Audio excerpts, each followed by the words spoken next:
What your mage pig says about you. Agni. You're a classic. Or a pyromaniac.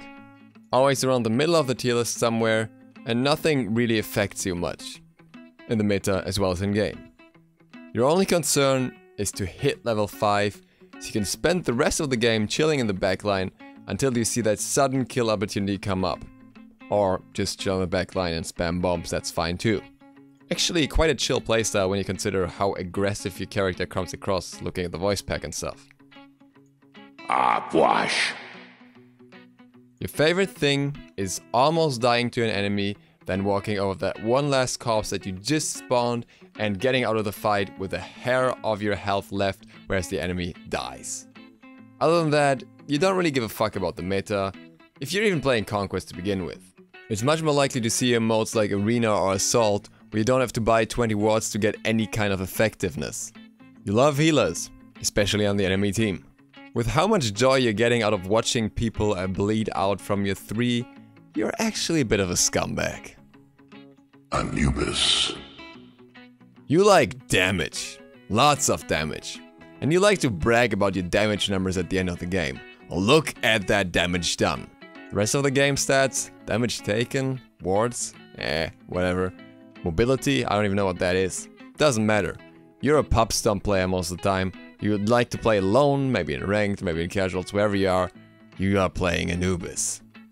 If you're level 30, it's very likely that your worshipper X probably also has at least 1 star next to it.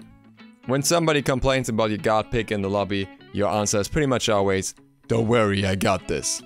When you come across a player that actually knows how to play against Anubis, you get salty and rage at your team for not camping him more.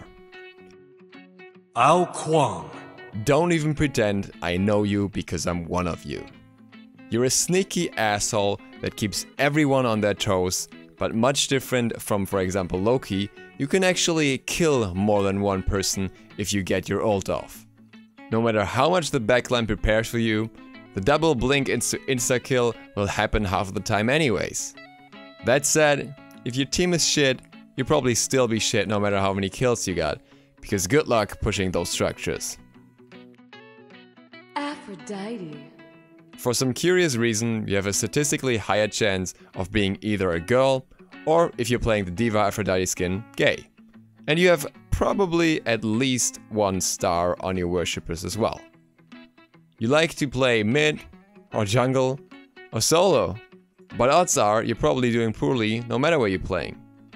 You blame it on being an easy pick, but it may have just a little bit to do with you always using your one on that one friend you're duo queuing with, instead of looking out for your team and actually evaluating the situation that's going on around you.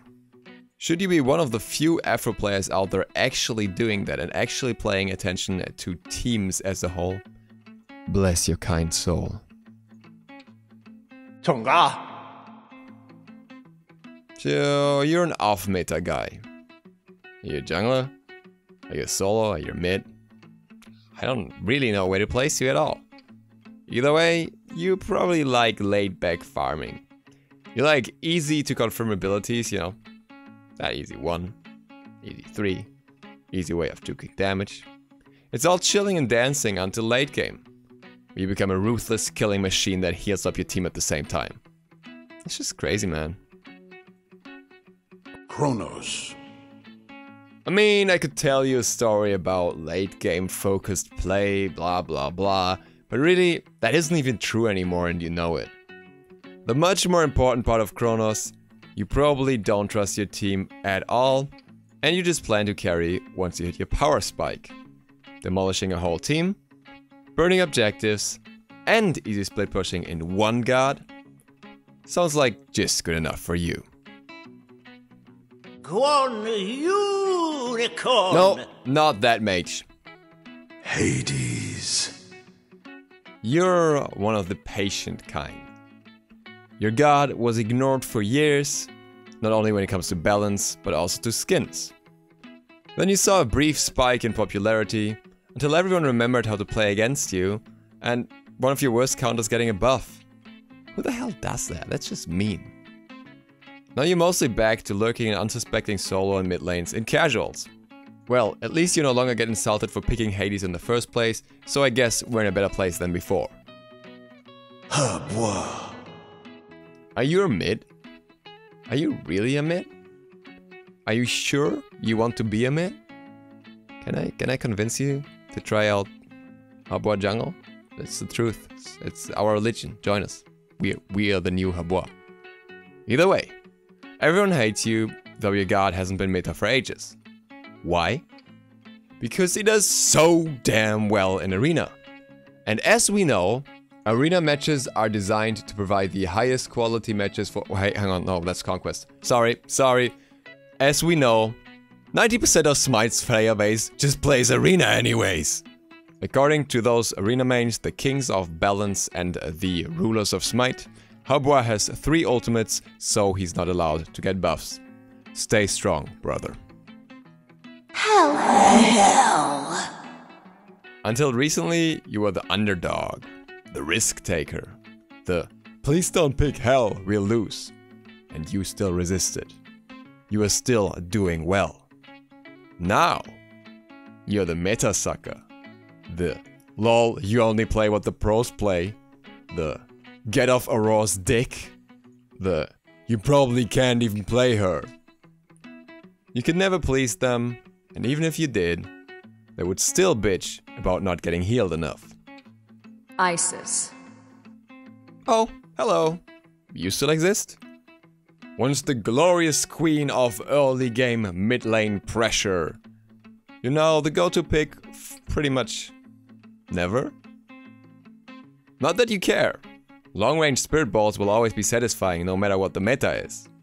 And if your god staying out of meta longer means that people start forgetting to walk out of your ultimate, fun times will be ahead. Janus. I sniped you, lol, trick Janus compilation. Oh, think you can kill me because fuck no, I got my teleport off cooldown before you even found a way to me. Get wrecked, noob. I hate you. Kukulkan. As we're already on the topic of hating. You are so boring. You probably started this god before hitting level 30 and were too scared to ever explore what's beyond that. Your laning phase is boring. Your team fights are boring. Your objective secure is boring. Yet somehow, despite having spent so much time on this god and only really having one ability to set up properly, you still manage to miss most of your ults. Your god is so boring and brain dead that people will still double stack him when 3 levels behind and 5 kills behind. That should basically say it all. Nox. You're playing one of the most hated gods outside of Conquest. Is actually becoming more and more viable and interesting in Conquest as well. Which actually has some unique mechanics and therefore interesting tricks to learn. Yes, people will hate you for that 2-1 combo. It is a bit simple and but the least complex part of the kit after all, so it's understandable that people get frustrated about that. Silence, something where you can't do anything, is frustrating to play against. But you know, generally speaking, it's not the most obnoxious character in the game anymore, and you know, if you're doing well for yourself, you're doing well. I have one complaint though, and that is... Silence. Yeah, that's the one. Nua. You take no skill because you can hit all enemies at once. Well, fun fact, there's more to you. Nua is not the hardest god in the game, no doubt about that. But in order to utilize it properly, it takes a lot more skill than most people would suspect it does. The ultimate is the simple part, but even that requires you to at least pay attention to the battleground at all times and make sure you secure those kills and make sure you know when in a team fight to use it, and people drastically underestimate that and just spam the ultimate. Furthermore, you have to really play smart with the minions.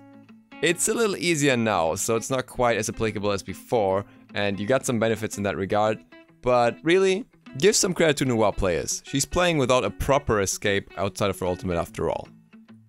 And cut. That is it for the first part of the What Your Mage Pick Says About You series.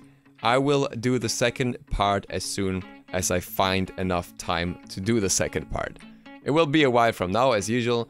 I did not want to do this all in one run because it would have been too long of a video, and I felt like splitting up for this particular part with how many mages we have makes sense.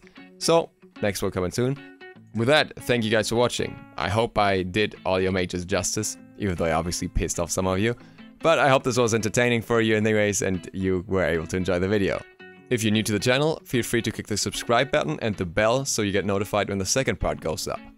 See you for the next one tomorrow. DukeSloth, out.